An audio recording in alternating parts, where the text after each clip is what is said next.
को तो लगता था कि भैरव शाह गए हैं नागौर, वसंत शाह को मना के लाएंगे वापस, और उनके जाने के बाद भी वसंत शाह नहीं माने। मेरे को तो लगता है कोई बहुत बड़ी दरार आ गई है दोनों के बीच में। राम जी जाने दरार खत्म होगी कि नहीं। जिस घर से सारे रिश्ते जुड़े हो, हर सुख दुख बिताया हो, उससे कोई हमेशा के लिए मुंह मोड़ सके है कि? गुस्से में घर से चले जाना आसान हो गया, पर हमेशा के लिए अपने परिवार को छोड़ना आसान ना हो गए। बड़ा कमजोर हो गया आदमी अपने परिवार के लिए। पर बसंत शाह जहाँ गए हैं ना, देखा जाए तो उनकी असली जगह तो वही है, असली घर तो वही है उनका।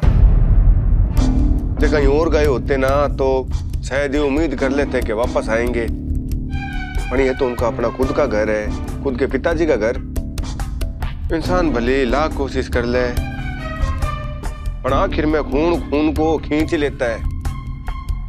जो कुछ भी हुआ बहुत ही बुरा हुआ, बहुत ही खोजो हो भाई।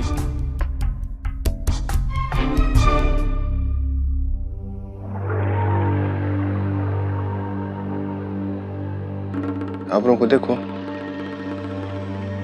इन बापड़ों को तो अब तक ये भी नहीं पता कि आपस में दोनों सगे भाई बहन नहीं है। और अगर जिस दिन ये भेद खुल गया इनके सामने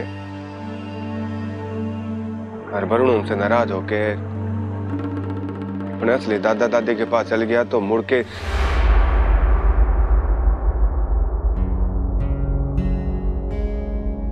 चलो बच्चों, दूध पी लो।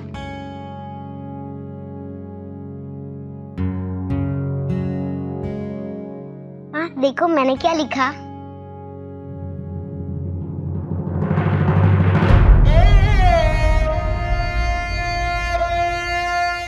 माँ, क्या अब नंदू हमेशा अपने दादू साहब के साथ ही रहेगा? अरे नहीं, वो मुझे बता रहा था कि उसे वहाँ बिल्कुल अच्छा नहीं लगता और उसे हमारी बहुत याद आती है।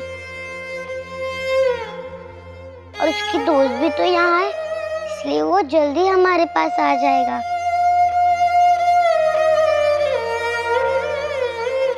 है ना माँ?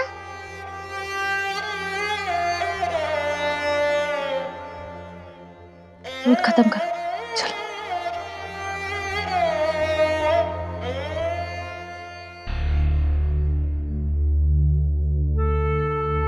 साहब की दवाई। बिंदनी, तू इतनी चिंता क्या करे? अरे हमारा भी तो वो परिवार है ना, तो चिंता ना कर, इतनी आसानी से नहीं टूटने देंगे। हाँ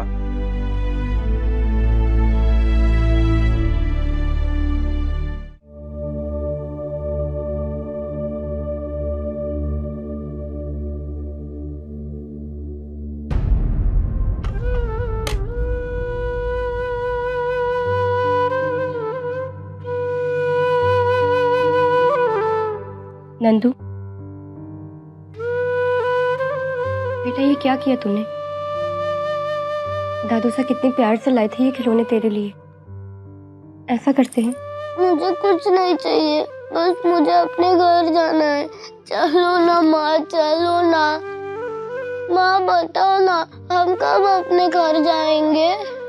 और माँ आप सब झगड़ क्यों रहे थे?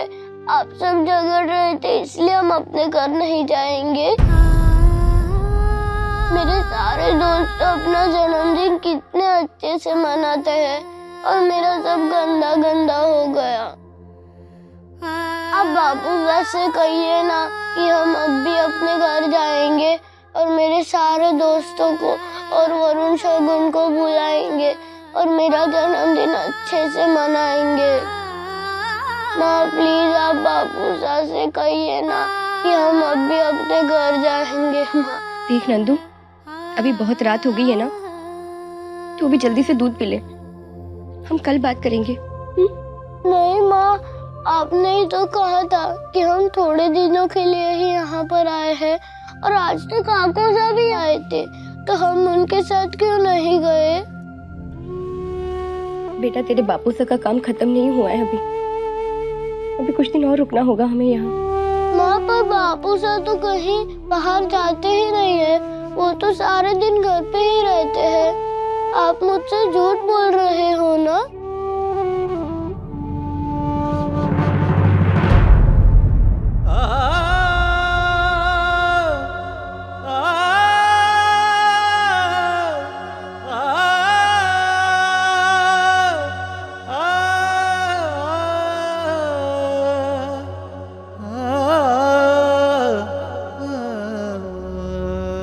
नंदू बेटा जल्दी से दूध पी ले, खास तेरे लिए बादाम और इलायची डाल के लाई हूँ इसमें।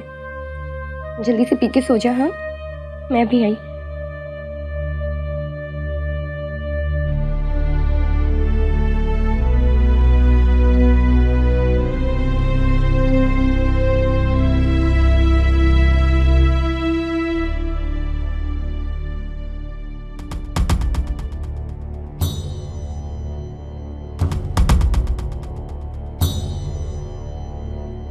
मुझे नंदू की बहुत चिंता होने लगी है। नंदू के बापू,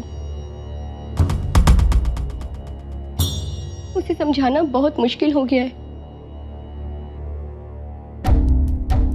अब या तो उसे सब कुछ सच बताना होगा या कुछ ऐसा करना होगा जिससे उसका मन यहाँ लग जाए।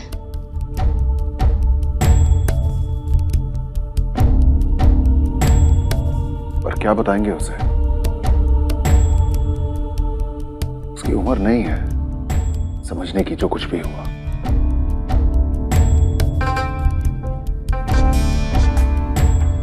चलो देखते हैं, नए स्कूल में जाएगा, नए दोस्त बनेंगे, तभी भूल पाएगा वो जैद सर को। मैं कल ही यहाँ के स्कूल में उसका दाखिला करा देता हूँ।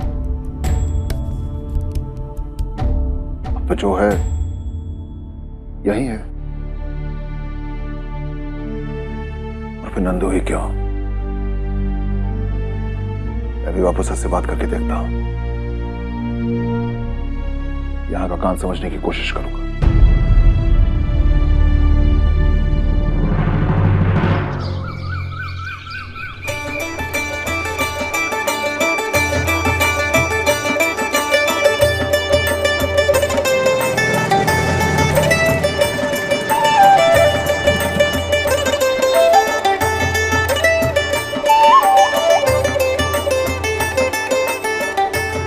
भैरव सिंह जी, खम्मा घड़ी खम्मा।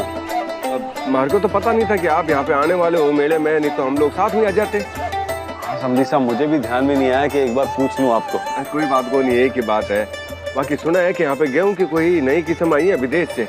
हाँ जी सुना तो है, लेकिन हमारी जमीन पे तो बाजरा और चना ही अच्छा होता है। मैं तो बस उसी के बीज देखने आया हूँ। अब वो बिंदनी कल से थोड़ी उदास है, बता रही थी बसंत शाह के बारे में। उनके बहुत ही बुरा लगा मेरे को। अब आनंदी से तो मान सकता हूँ कि नाराज है, बाकी आपसे भी इतनी नाराज है। बसंत शाह के घर छोड़ के चले गए, भाई बहुत दुख हुआ मेरे को तो। अब एक घर में रहते हैं तो थोड़ी बहुत ऊंच नीच तो हो ही जाती है रिश्तों में। अब तो बस ईश्वर से यही प्रार्थना है कि ज्यादा दिन तक गुस्सा न रहे भाई साहब और जल्दी घर आ जाए। आ जाएंगे। अब कोई सारी जिंदगी के लिए भाई से पीठ फेर के थोड़ी गए, चिंता ना करो आप।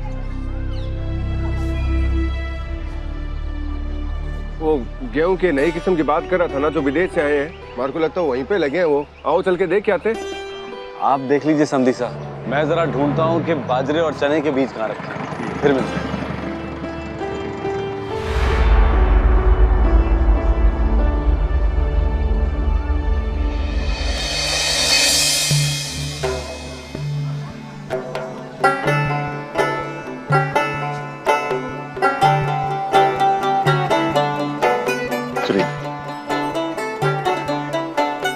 बेटा बड़ा अच्छा किया तू मुझे ले आया। अरे तो कभी ऐसे कृषि मेले में आने का कोई मतलब ही नहीं था हमारा, और कभी आया भी तो अकेले कोई खरीदने बेचने का कोई मन नहीं होता था। अब अच्छा है, बाप बेटे दोनों मिलकर देखेंगे समझेंगे। और भाई इस बार वैसे भी पहले के मुकाबले में तामझाम काफी ज्यादा दिखे है। अरे जमाना ही दिखावे का है बापू साहब। आजकल तो लोग मंदिर में जो मूर्ति रखते हैं वो भी ऐसी ढूंढते हैं जो ज्यादा चमकदार हो। अब बताइए बचा क्या?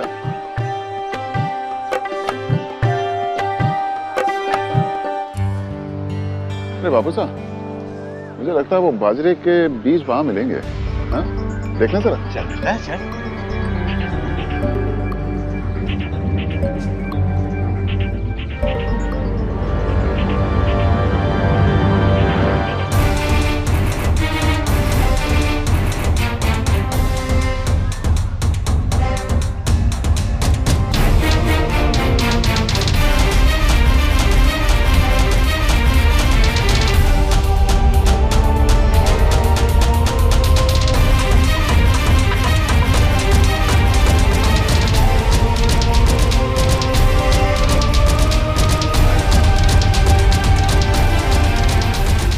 ठीक है, तो शाम तक भिजवा दोगे? हाँ भिजवाए।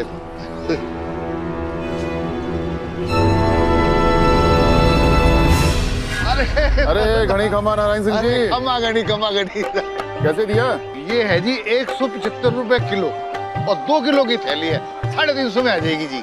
अरे लूट मचा रखी है आपने तो। हाँ 150 का भाव 175 सीधा। अरे नहीं वैसे ये तो पिछले साल था, इस साल तो खुला ही 175 में। और अभी भैरव से आके बीजों का ऑर्डर देके गए, उन्होंने तो भाव किए नहीं, आप भाव कर रहे हैं। अरे भैरों की बात मत कीजिए, राजा आदमी है वो। हाँ रुमाल भी धोती के भाव खरीद के लेके जाते हैं। 150 दूंगा, उससे ऊपर नहीं। नहीं बस आपके लिए 170 लगा दूंगा, इससे ज्यादा नीचे मत खींचो। अरे चलिए 155 किया, आप बोलिए। यो ना हो सकता जी। चलिए बापू साहब, आसू सिंह के यहाँ पे चलते हैं, जान पहचान का आदमी है, दाम भी ठीक ठाक लगा देगा। आइए आप। आनंदी, ये क्या हालत बना रखी है तूने अपनी? ऐसा लग रहा है कल रात से ना ठीक से सोई है, ना कुछ खाया है, ना कुछ पिया है तूने।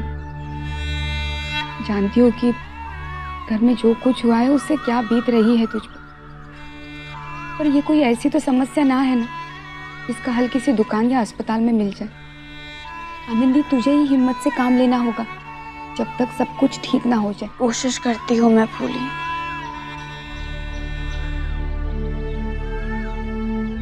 बहुत कोशिश करती हूँ अपने आप को संभालने की।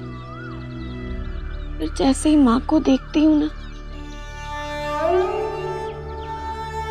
टूट जाती हूँ। माँ के आंसू नहीं रुक रहे हैं।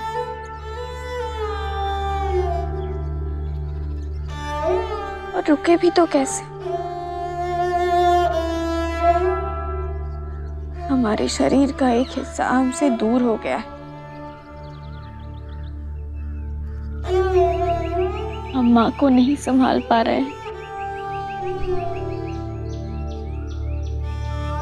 माँ को लगता है ये सब मेरे कारण हुआ है। मेरी माँ मुझसे नाराज है फूली, और मैं ये नहीं सह पा रही। और मैं अपनी माँ को इतना दुखी भी नहीं देख सकती।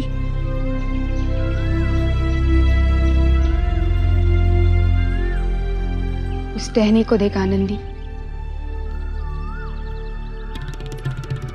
इतनी नाजुक है, फिर भी सहारा दे रही है फूलों को। इसीलिए तो फूल खिले हैं। पर कभी कभी ज्यादा बोझ के कारण टहनी टूट भी जाती है। नहीं, ये मेरी आनंदी है, सबसे ज्यादा समझदार, सबसे ज्यादा सहनशील और सबसे ज्यादा हिम्मत वाली।